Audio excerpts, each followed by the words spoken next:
This news update is brought to you by... Say hello to Shanta. Shanta is an entertainer, but she also loves to be entertained, which is why she has Flow TV brought to her through Flow's 100% fiber to the home network. It's great for busy Shanta because she can control the time she watches her favorite shows, play back from the start in case she missed it, or even record with cloud video recording. And with her Flow services bundle, enjoys much more for much less. Visit any Flow retail outlet, call 1-800-804-2994, or visit discoverflow.co to find out more. One-of-a-kind connection. This is how we flow. This is the Barbados Today evening news update for Monday, May 23rd. Thank you for joining us. I am Marie-Claire Williams.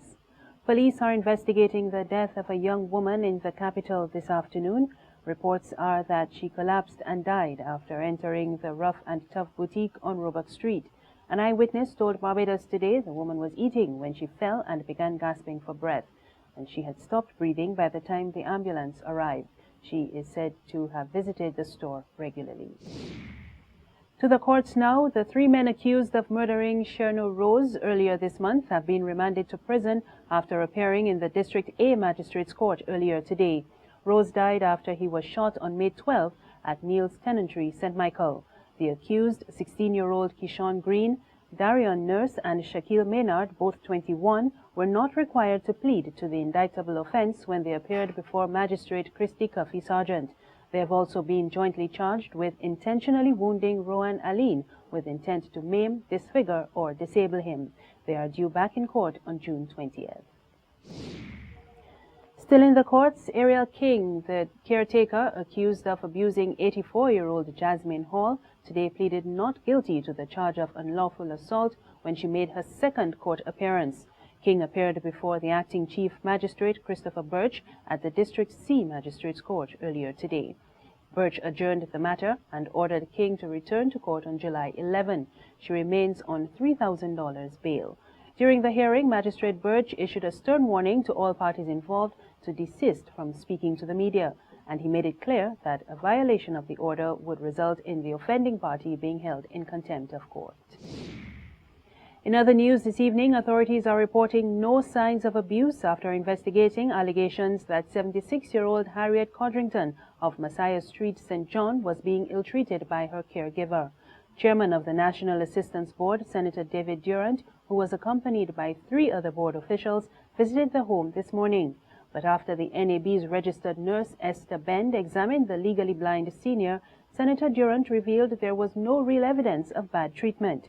But he told reporters they are concerned about Codrington's frail condition and pledged that she would receive immediate assistance. There are a couple of things that, out of this visit, we have decided we are going to do.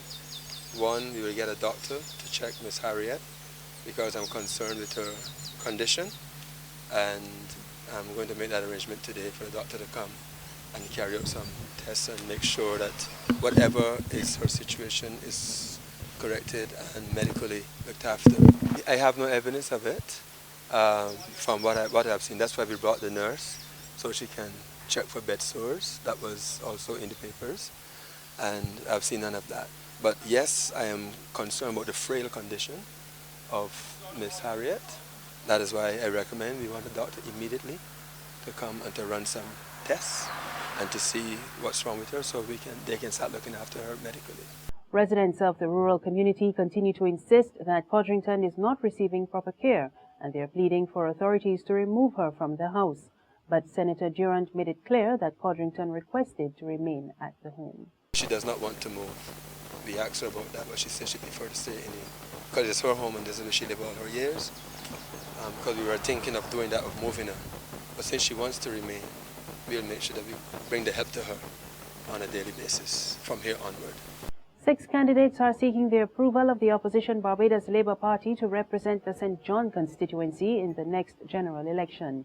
St. John is a ruling Democratic Labour Party stronghold, but opposition MP Santia Bradshaw told a branch meeting held at the St. John Parish Church Annex last night that given the current political mood in the country, the party has a good chance of winning that seat. I have asked myself, what is it that is going to change the tide in St. John? And if the sentiments that I'm feeling across this country is real, and I'm sure that many of you are feeling it, And if the level of representation that the people of St. John and my family tells me is currently now becoming the norm in St. John, where there's no representation that these people have been accustomed to, I believe that the next candidate for this constituency has as good a chance as any of being able to take it. And I don't say that lightly because, you know, I tell people even in St. Michael's office, you know, constituencies require ministers, okay? People that are able to wield power and to be able to sit in cabinet to make decisions for their constituents and for the country.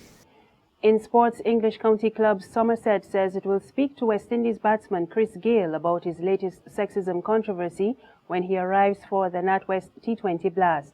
The club says it was disappointed in a recent Times interview which features Gayle making several suggestive comments to a female journalist. Gayle is quoted by writer Charlotte Edwards as saying he had a very, very big bat, the biggest in the world. Gayle also asked Edwards how many black men she has had and if she was ever involved in a threesome. Somerset's chief executive Guy Lavender said they had a positive experience with Gayle both on and off the pitch when he played with them last season, and he was disappointed to read the article. The latest controversy comes on the heels of another incident in January when Gayle appeared to hit on Australian broadcaster Mel McLaughlin during a live television interview. He was fined 10,000 Australian dollars by Melbourne Renegades and verbally reprimanded by Cricket Australia. Somerset says, however, that despite their concerns, Gayle's contract with the club is not in jeopardy. There's regional and international news after this short break. Secure your future, be financially strong. Since 1983, we have been there for you.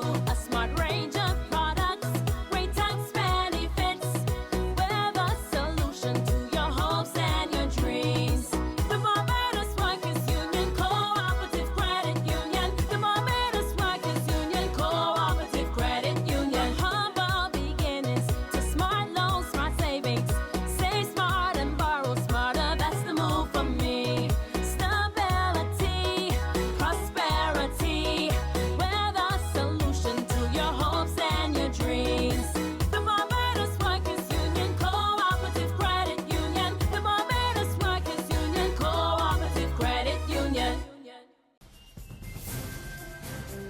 In news from the region, St. Lucia's Prime Minister Kenny Anthony is under fire from the opposition United Workers' Party and the National Youth Council for setting June 6 as the election date. The NYC is questioning the level of consideration shown by the government to students who will be writing CXC exams on that date. A statement from the council says at least 3 subjects will be held on June 6 at locations to be used as polling stations. The council further stated that the date selected has left many students and parents curious as to the extent to which the elections may affect the progress of the exams.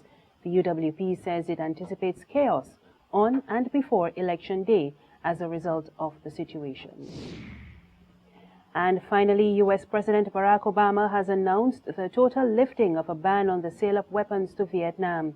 Obama was speaking during a visit to that country. He says the end of the long-standing ban removed what he called a lingering vestige of the Cold War. We get more in this BBC report.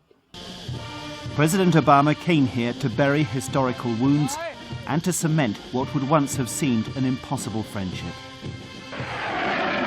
The war that killed millions of Vietnamese and nearly 60,000 US servicemen and women, and which ended with a humiliating American withdrawal 41 years ago, is no longer an obstacle, nor a divergent ideological outlooks. Mr. Obama shook hands with Vietnam's communist president in front of a statue of Ho Chi Minh, the man who once symbolized resistance to US power. But it's the rising power now of Vietnam's neighbor China which has driven these former enemies together. I can also announce that the United States is fully lifting the ban on the sale of military equipment to Vietnam that has been in place for some 50 years. But this change will ensure that Vietnam has access to the equipment it needs to defend itself and removes a lingering vestige of the Cold War. That's the news this evening. Remember, there's more on our website, www.barbadostoday.bb. You can also subscribe to our e-paper, email updates, and like us on Facebook. We're on Izumi Media in bus terminals and Screenplay at supermarkets and gas stations near you. You can also tune in to Channel 99 on Flow TV or Mix 96.9 FM for more news and sports. I am Maricla Williams. Have a good evening.